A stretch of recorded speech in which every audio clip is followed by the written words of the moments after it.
Order the special meeting for Wednesday, May 30th of the East Line Board of Finance. We all rise for pledge allegiance, please. Pledge allegiance to the flag of the United States of America and to the republic for which it stands, one nation, under God, indivisible, with liberty and justice for all. Thank you. Alrighty then. First item under new business, presentation for the June 30th, 2017 audit. Mr. Scott Bassett.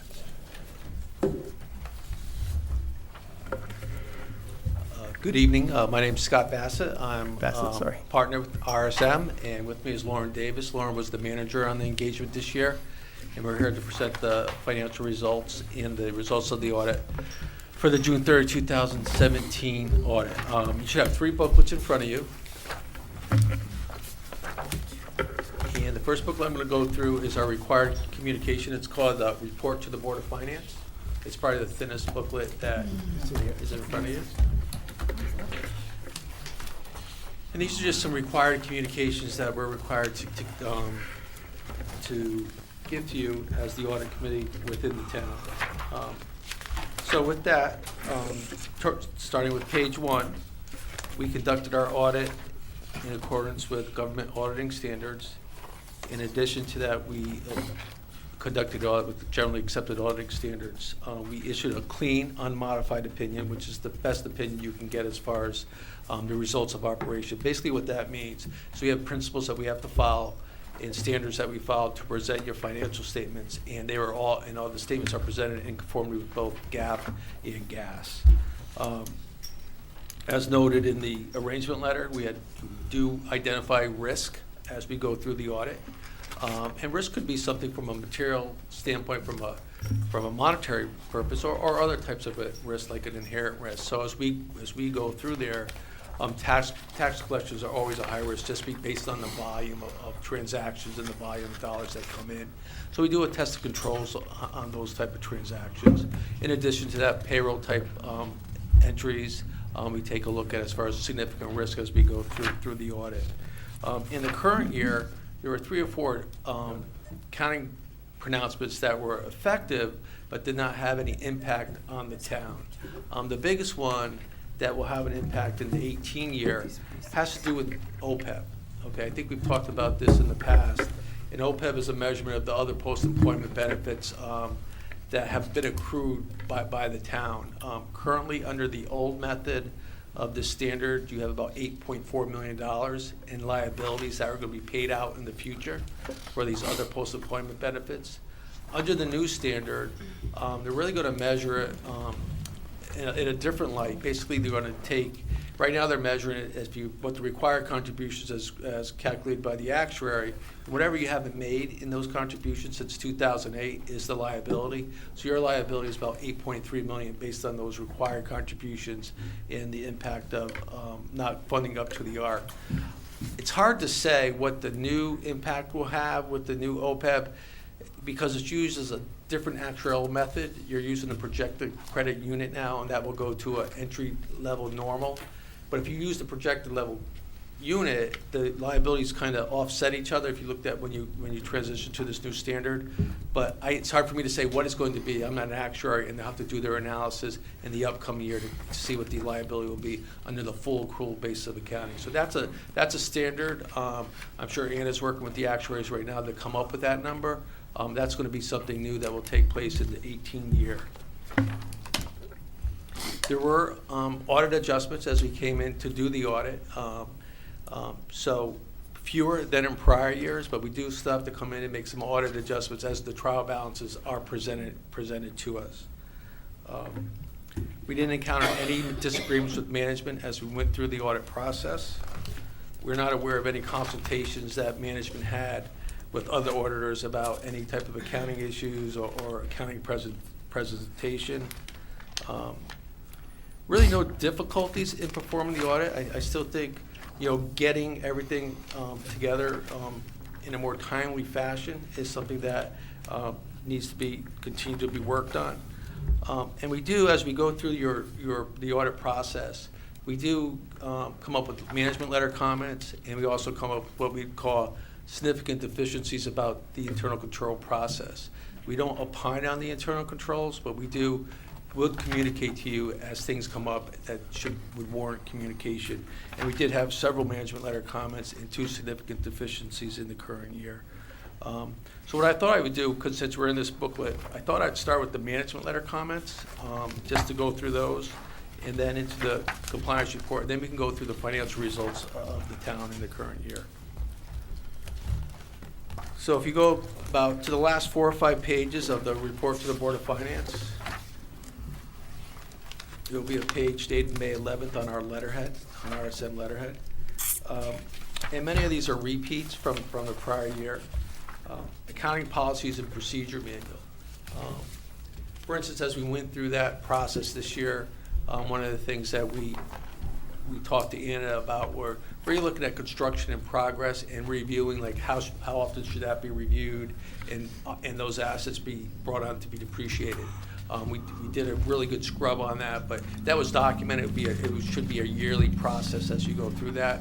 So there's new things that come up with these accounting policies and manual, and that's the key to a accounting policy procedure manual. Is it should be a living document. As things come up, it should be adjusted for. I mean, you could pay someone to come in. Let's end this comment and do an accounting policy and procedure manual. Well, it would go away for a couple of years, but if you're not keeping it up to date, it would be something that would probably, the comment would be would surface again in a couple of years.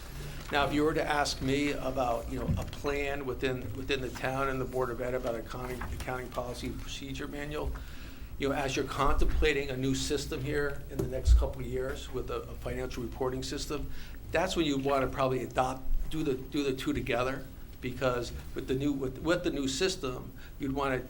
There's going to be controls in that system that you'd be able to document, and doing both at the same time kind of makes sense to me, because the system kind of drives the policy and the procedures that are there. So if there's checks and balances within a system, that would be what is documented. So probably something you wouldn't want to spend a whole lot of money on right now, but something as you contemplate a new system here in the next couple of years is something I would think about. Any questions on that one? There are a couple funds, the school lunch fund and the pool fund over at the Board of Ed that are kept on QuickBooks. We talked to Mariana at the Board of Ed, and she's going to bring those into the full accounting system in the current year. Purchase orders. Purchase orders are a budgetary control. You do have a policy that required purchase orders. So as we went through our testing, there were a few instances where the invoices or the purchase orders were dated after the invoices. So basically a purchase order, you would order something, encumber the funds against that budgeted line item, and then the invoice would come in. So the purchase order should always come before the invoice. Not significant, but it's a budgetary control and part of your policies as far as using purchase orders go.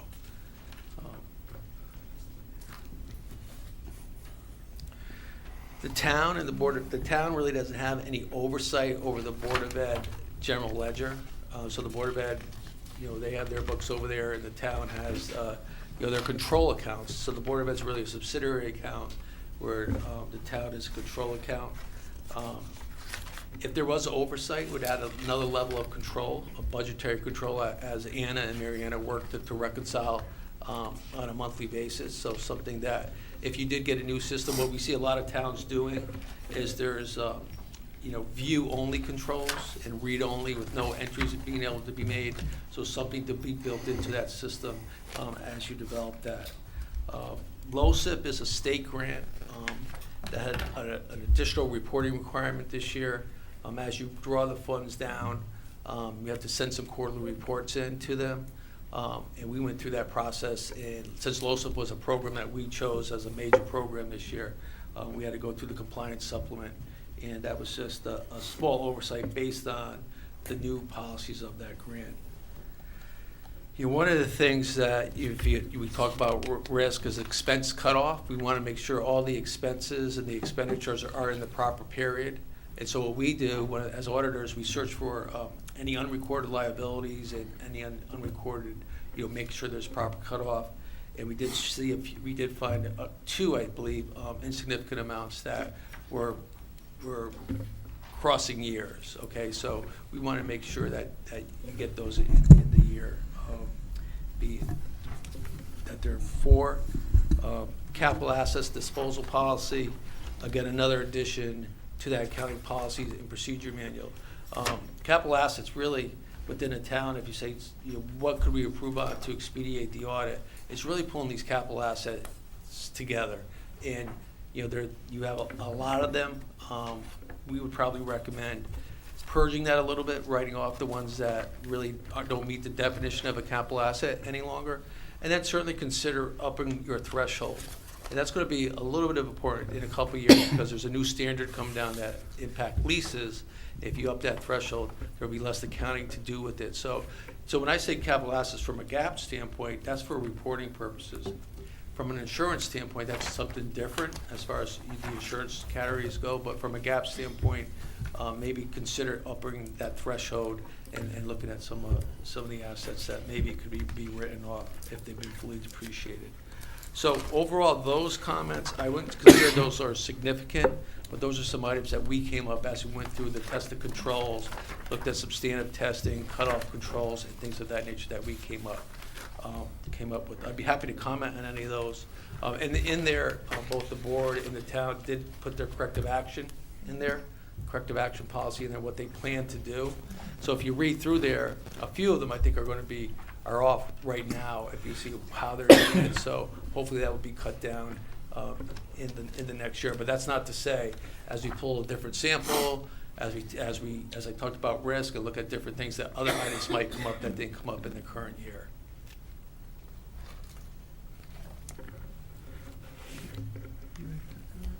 Okay, so if we have any questions, you want to start with John? On the deficiencies, how common are they? And how serious are they? Well, okay, the batch that we just went through, those 6 or 7 Yeah. comments, they're at the lowest level. Those are just items that, we as your auditors really have a choice to communicate them orally or written. We chose to do them written. So I wouldn't say they're not at a level of significant. There's something that's easily fixed, and cost benefit goes to those also. Like I said, the first one with the accounting manual, that's just a cost benefit type. But as you went through here, one thing we didn't mention is would be a segregation of duties type issue, which would be something that would be significant. So I think to sum it up, these are probably easy fixes if you choose to fix them. Okay, thank you. Hi. So some of these are repeat findings? Yes. Yeah, and they're repeat. Repeat. Probably the first 4 are probably repeat. Yeah. So why is that?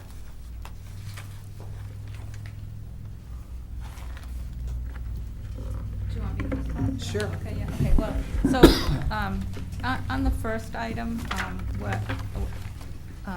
I've set up a conference call with, the audit manager, Ms. Davis that's here, for next week, because I just wanna discuss a strategy so that I could hopefully get the policy in a place where it would make the comment go away for the end of this fiscal year.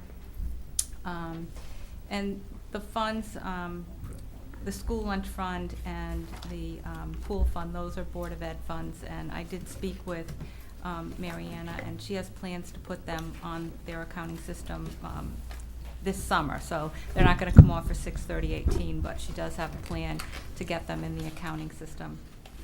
And then on the performance bond fund, we do have it in our system, but that comment relates to, we have some old passbooks that were not recorded when I set the fund up in the system, so I'll take care of that.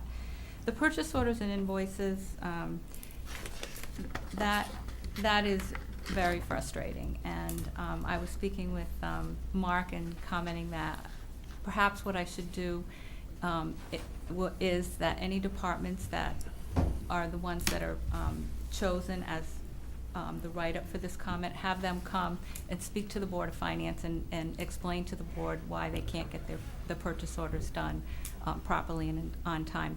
When I did look at the list, one of them was Ledgelight Health District.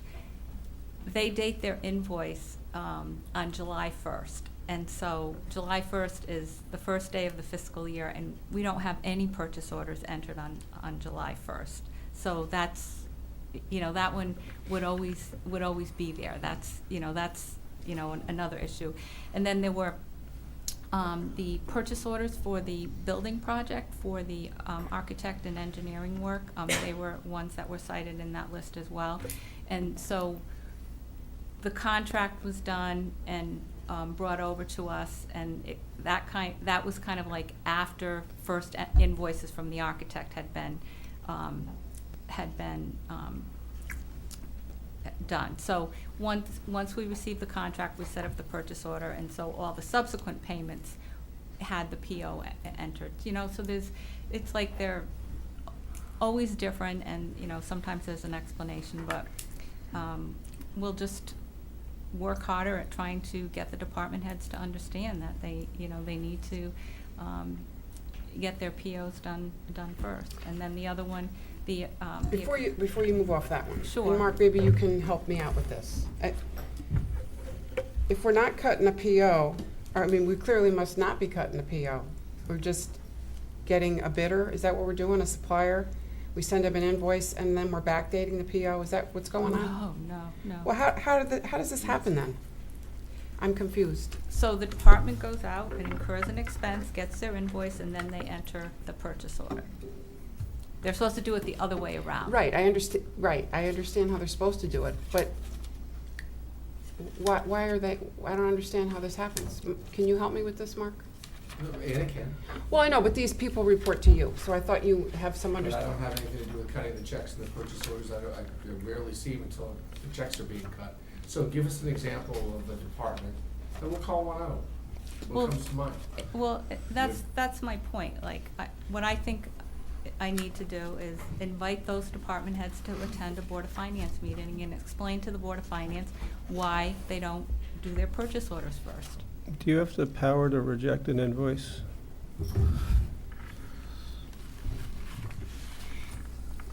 I suppose we could. That's what I would do. If I had an invoice that didn't have a purchase order, I'd reject it, Well, then the supplier gets hosed.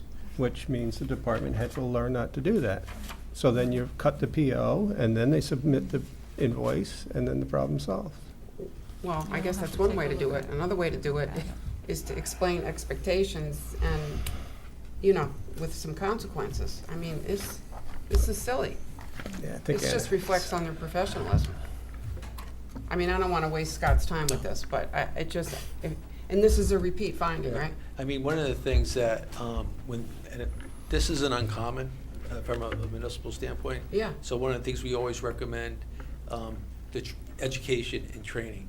And I think, just re-communicating the importance of purchase orders and the control that purchase orders have. So maybe one of the items is, re-educate and retrain the department heads regarding, before you buy, you need a purchase order. And a couple things come up with that. And then you have to look at your policy and say, are there any exceptions when we don't need purchase orders, right? If there's just a reoccurring theme where there isn't a Yes, purchase there order, are. there's gotta be, you have to, the policy Yeah, I has, so I think the first recommendation we have would be re-educate, retrain as far as the purchase order system goes. And if you do go to a new system, most of those systems are purchase order driven, and so without a purchase order, you won't be able to cut a check or process an invoice. Mm-hmm. Well, we wouldn't process the invoice, so we would receive an invoice, Right. and then she'd go say, I don't have a purchase order Yeah. against this invoice. Yeah. So to me, our purchasing policy should say, if we get an invoice before a purchase order, the invoice gets rejected. And that would be part of the training, is to let all the department heads know it's not gonna work. The answer is no. At some point, you gotta treat people like adults and say, no means no. But that's me. I mean, I didn't want to go down the rabbit hole too far in terms of what the resolution are to these, but that just I'm sorry, that just was a hook for me. And the fact that this is a repeat finding, I don't know why it continues to be a repeat finding. We talked about it last year. I'm not comfortable with that. So management response here is you guys, right? Did you guys write the management response piece in the audit? I did. You did, okay. Now, are the rest of these repeat findings? 4, 5, 6, and 7? Only the ones with the asterisk after them are the repeat findings, and the ones with no asterisk are new. So did we work any off last year, last time, I wonder, or they're just adding to the list? I can get back to you on that. I do think a couple, 2 or 3 came off. I'd have to check. I mean, I could have brought last year's audit Yeah. with me if I could have found it, but I can double check. We'll have it. And I can. I mean, I'm trying to get a sense of, I mean, I think overall, if you ask me about improvements, I'd say there has been improvements in the financial reporting process as we come in as your auditors. As far as audit adjustments go, we still did make audit adjustments and saw some things. But there has been improvement from year to year, in my opinion. And there's going to be other findings that you're going to talk about with And us? 2 or is- more, yeah, we have 2 more significant type findings that we'll talk about when we get into the compliance report. Okay, so, Bill, maybe we, after the presentation of the audit is over, maybe we can talk about the implementation of these findings and, We can go down that So we path don't after we're lose done them. asking the questions. right, I just wanted to ask that right now. I think that's all I have for right now. Thank you. Okay? Jason, any questions? No. Any questions? Yeah, just, could you, Scott, elaborate a little bit about, it was in last year's actually, Board of Ed and town implementing a centralized general ledger system and just, and, I mean, is it an efficiency I think it's more of economically? it's or- more of an efficiency finding. It's more, of an observation. In our view, I think gives it another level of control. In prior years, reconciling the subsidiary ledger to the control account, which is maintained at the town, Okay. was very cumbersome and took a lot of time. I think with the new business manager, there was much improvement in the 2017 year. And the communication between Anna and Mariana, it was very good. But it's just the oversight and control, because I always think that if you have this control account, right, and the budget appropriation is this, so you may send $1 million a month, just let's call it that. Well, the Board of Ed has the detail of that $1 million, right? So you're sending a check for $1 million, and they'll have the detail of the $1 million. And if you're tying that out on a regular basis, the end of the year process is much more efficient, but also it's a level of oversight, because really the control of the accounts, the accounts are here, all right? This is where the audit takes place. So I think the more oversight and, I don't want to say oversight, the more opportunity to review and see the postings and monitor cash flow from the town side would be beneficial. So to answer your question, I think you're exactly right. It's more of an efficiency comment than a weakness type of comment. Okay, all right, thank you. Yeah. Thanks. Anything else?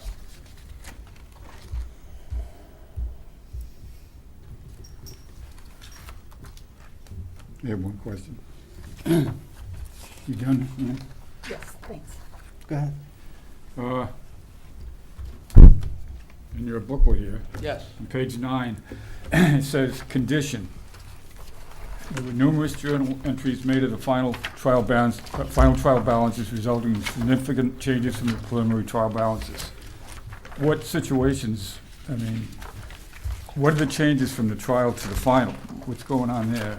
Well, basically, we come, a trial balance is presented to us as for audit, right? And we come in and then do our audit processes.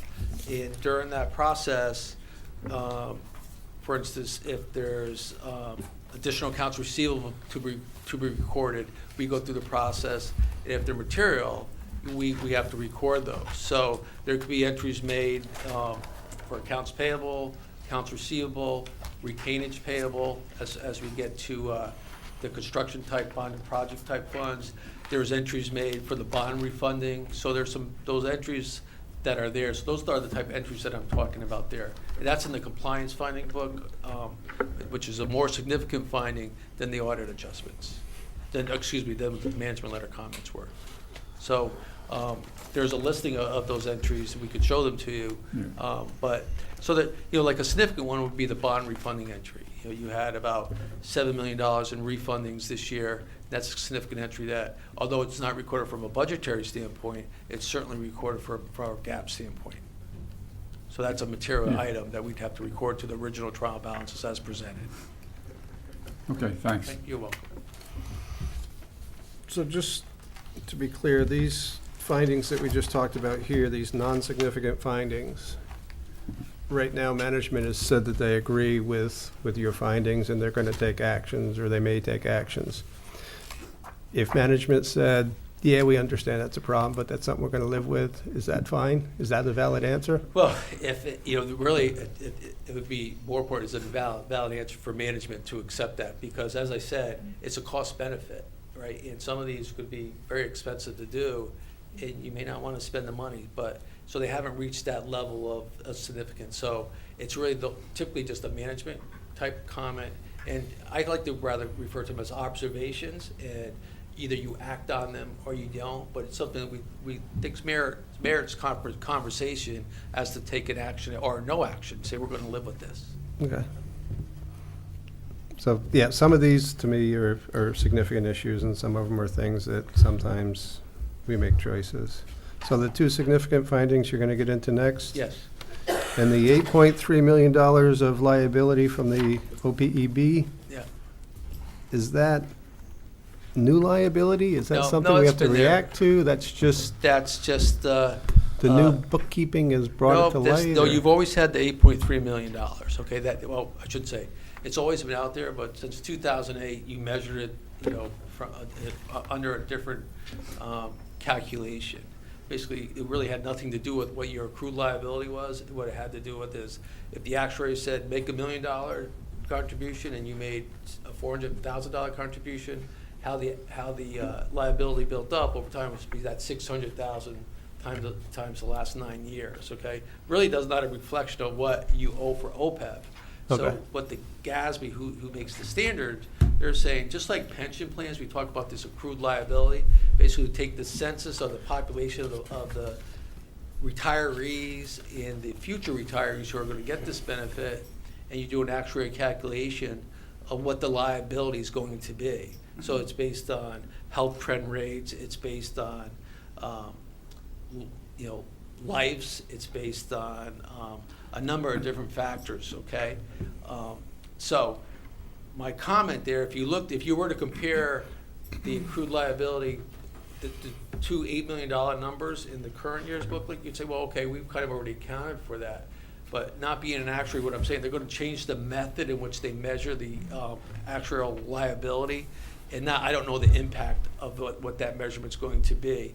They're going to do a couple other things since the town doesn't have a trust fund. How they measure that liability is going to be at a very low discount rate. So the lower the discount rate, the higher the liability, because there's no funds in trust to pay off this future liability. So we'll see. And how does it impact you? I'll let you know how it impacts when we get into the finance report, so you can kind of see. Yeah, that's what I'm trying to figure out. I think Is I'll walk you through it, action because required, you would think, oh, my general fund balance. Well, it has nothing really immediately to do with your general fund balance of 6.9%. But what it is, it's just kind of measuring out there, almost close to what a commercial entity would do. What are these liabilities and how are they measured? So that's kind of where GASB's getting with that one. and where my head is there something we have to put in place to protect against that liability? And that's kind of where I'm asking Yeah, if this is a new. from a management standpoint, what some communities have done, they start at some point funding a trust fund to, basically how that liability works. If you think about it, as I work a year for the town, I'm accruing a benefit, right? So as I accrue that benefit each year, some communities have taken the approach, well, that portion of that liability I'm going to put in a trust fund and set aside, because that's what, the benefits or the services being rendered in the current year. And so we're going to pay for the full service in the current year. Now, I will tell you, very few communities in the state of Connecticut do it that way. or have done it that way. But, you know, a development of a trust, some seed money going into a trust fund, that would be a management decision, but that's something some communities have started to do, to try to say, okay, how do we knock this down to, you know, to pay for in the future with today's dollars, basically. Okay, thank you. Okay. I think that's the only ones I have. Okay. Okay, now we're gonna go to the compliance report. That's the federal and state compliance reports, the dinner booklet. I don't think everybody else has that. Got mine and I don't. Okay. Well, I can go through the comments. I think there's, We can share this. So everybody else is, I don't have one, okay. I didn't have one in mind, but that's because I got mine ahead of time, I take it. I don't, do Okay. you have an extra one? I can go see if I have those. How about this one? I'm the slacker of the group. I think. Thank you. okay. Well, what we have to do in addition to an audit of the town's operations, we also have to audit your federal and state grants for compliance. In the current year, the town was just shy of $1 million in federal grants. That includes all departments, including the Board of Ed. And then you had $10 million in state money that came in the current year, 2017. We have to pull several of those programs, both from a state level and the federal level, to ensure that there's compliance with those type of grants that were awarded to you. We had no findings on those grants that we looked at, so you complied materially with all those grant requirements. And those are like a lot of non-financial type requirements. We talked about the LoCIP reporting. At the Board of Ed, there's you know, some student files that we have to take a look at, the school lunch, some things like that as far as eligibility type costs and allowable costs. We didn't have any findings with those. So from both the federal level, combined federal and state, just a little bit over $11 million in the type of funding that came in. And, you know, from a federal, the bulk of that would be Board of Ed type money, special education money, and things of that nature. Pretty straightforward with that. Then if you turn to page 7 of that report, we talk now about significant deficiencies that warrant a little bit higher level of concern. And so you've asked about the journal entries.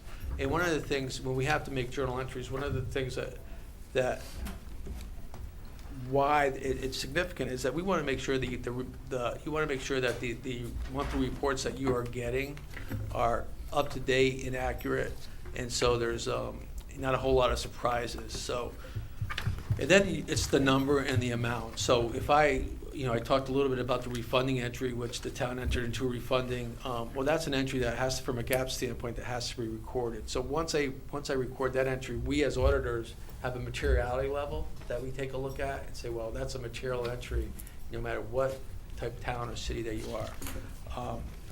So what can be done? A couple things, a little bit of training. Like I consider some things are unique, so they're not ordinary type transactions, right? They're once a year type of transactions. So when the town enters into a unique transaction, maybe give us a call and say, hey, we entered into this. What's the guidance of how to book that? Because if I do it after the fact, I have to follow our procedures, our professional standards of how I report things. But we're always just a phone call away to work through those things. If it's a cutoff, we're finding a tax collector type entries, well, typically that has to do with more reconciliations on a more frequent basis, reconciling between the subsidiary ledger to the control. Same with reconciling between the Board of Ed, subsidiary ledger to the town control. So those are the type of entries that we see, and once they get to a certain amount, we have to report them to you. Now, I will say the entries that we did have, although we add them together, they do add up to a material amount. They weren't a huge impact on what you use as you adopt your budgets. Really mean, okay, what's the fund balance and where do we sit? Those type of entries didn't have a huge impact as far as operating results. They were a little more maybe doing with your bonded project funds and some things of that nature. But we still have to make them. We do opine on different type of funds within your financial statements. So how do you correct that? Maybe a little bit more in-depth review of all the funds. You know, the general fund's the main operating fund and the fund that gets a lot of talk, right? But these other funds, as we come in as your auditors, they're just as important because we're opining on a lot of those funds. So maybe a little more in-depth review of those before giving us those. Scott, can you give us an example? Yeah, One of these? the best one I would have would be the refunding entry. You know, that's a $7.5 million entry. Wouldn't be recorded from a budgetary standpoint because it has really no, it's an in and out number. It has really no impact on any operating results, but it's a big entry that has to be recorded for GAAP purposes. So that would be one, my recommendation. But what's one that wouldn't be, that you would point to? Probably, Yeah, I think we made well, the entry, one entry, accounts payable entry. There is capital outlay, making those type of entries, construction in progress type entry. So those are some things that we have So to are go these through. items that we would see on our monthly reports? No, These most of them are not sounding won't. familiar to me. No, that you wouldn't see those on your monthly report as far as it goes with, you know, how are we doing from an operations standpoint and a revenue standpoint? There weren't many that were significant to that operating budget or the general fund budget. Yeah, the accounts payable would have had an impact on the expenses, but I don't think it was material. Right. And I think it was from capital projects fund. So I guess, as I open the comment, we look at the whole town as a whole, not just the general fund when we make adjustments. So, so I wanted to make sure that, as I mentioned before I started my comments, is that it really wasn't the operating fund where you say, Scott, am I getting good decisions when I look at, I want my fund balance to be at 7%. Is the information I'm getting on a monthly basis materially correct? And my answer would be yes, because we didn't have a lot of entries that impacted that number. Okay. No significant entries that impact, like we might find a cutoff, you know, that would be immaterial to you, but it's the aggregate of all these together that warrants this comment. Thank you. And the next comment we have, there's a requirement, as I mentioned, you receive $1 million worth of federal dollars. What the federal government requires is that report be filed by March 31st of each year. And last year we were late on that. So that's a mandated comment if you miss that following deadline. What's the consequence of being late? There's really not a whole lot of consequences as long as you follow up to it. Well, is there I don't know. Yeah, I mean, the consequence, I Is mean, there it credit says. rating, reputation, No, I mean, cost, I wouldn't fee? say, you know, there's any, now, if you were late and then there was a bunch of findings related to your federal programs, okay, as we went through that project, that could be a big problem, because they kind of say, okay, they're not only are they late, but they're not in compliance with the federal awards that we're giving them.